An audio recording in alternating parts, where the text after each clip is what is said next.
Our emotion said the white minority is an enemy. We must never talk to them. But our brain said, if you don't talk to this man, your country will go up in flames.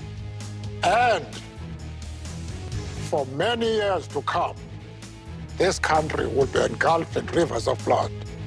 So we had to reconcile that conflict. And our talking to the enemy was the result of the domination of the brain, of our emotion. All of our people give the enemies of peace and liberty no space to take us back to the dark hell of apartheid. You have no time to be negative, to be pessimistic. You select a target which you feel will enrich you if you strive to attain that target. Bitterness comes very easily when one is idle and has nothing to do.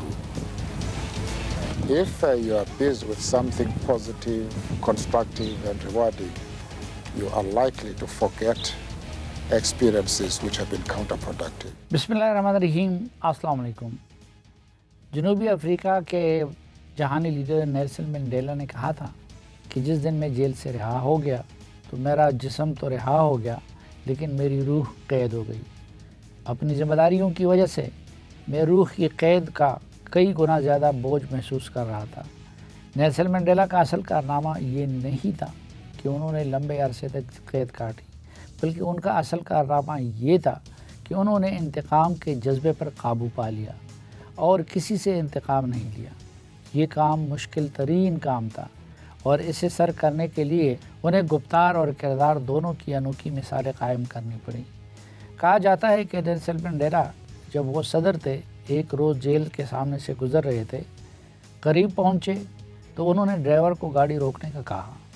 Jail के बाहर एक बेकार सा canteen था जिसमें लोग खाना खाया करते थे। वो उस कैंटीन में बैठ गए और फिर अपने स्टाफ को हुक्म दिया कि वो सामने बैठे हुए फ़लाँ शख्स को बुलाए जो सामने बैठे खाना खा रहे थे। फ़ौरन हुक्म की तामील हुई। उस शख्स को जब लाया जा रहा था तो वो बहुत घबराया हुआ था, डर के मारे कांप रहा था। नेल्सन मंडेला ने उन्हें अपने साथ टेबल पर बिठाया और फिर कैंटीन वाले को खाने का आर्डर दे दिया। फिर दोनों ने इकट्ठे एहतराम के साथ खाना खाया और फिर उस शख्स को नेल्सन मंडेला ने नहायत इज़्ज़त और एहतराम के साथ रुखसत किया। नेल्सन मंडेला ने अपने ड्राइवर से पूछा, क्या जानते हो ये कौन था? उसने नफ़ी में जवाब दिया। नेल्सन मंडेला ने कहा कि ये शख्स जेल में मुझे खाना दिया करता था और हर रोज़ मेरे खाने में गंदगी मिलाता था, उसमें अपना पेशाब भी डालता था। आज मैं इस अमल के ज़रिए अपने मुल्क के शहरियों को ये दर्स देना चाहता हूँ कि वो हर किस्म के इंतकाम को भूल जाएं। मैं उन्हें अमल से बताना चाहता हूँ कि सालों तक मेरे खाने में गंद डालने वाले शख्स को भी मैं माफ़ कर रहा हूँ और अपने साथ बराबरी की बुनियाद पर बिठा रहा हूँ। अब आते हैं 9 मई की गिरफ़्तार और सज़ा याफ्ता लोगों की तरफ। यकीनन उन्होंने बड़ी और संगीन गलती की, लेकिन असल मुजरिम वही लोग और कारकुन नहीं जो उस वक़्त जज्बाती होकर इस्तेमाल हुए। वो बेचारे अपने लीडर की मोहब्बत में घरों से निकले थे और ये इरादे नहीं थे कि फ़ौजी तनसीबात पर हमले करने होंगे, लेकिन फिर वहाँ के माहौल और मास्टरमाइंड्स की तरगीब से जज्बाती होकर वो गलत काम कर बैठे।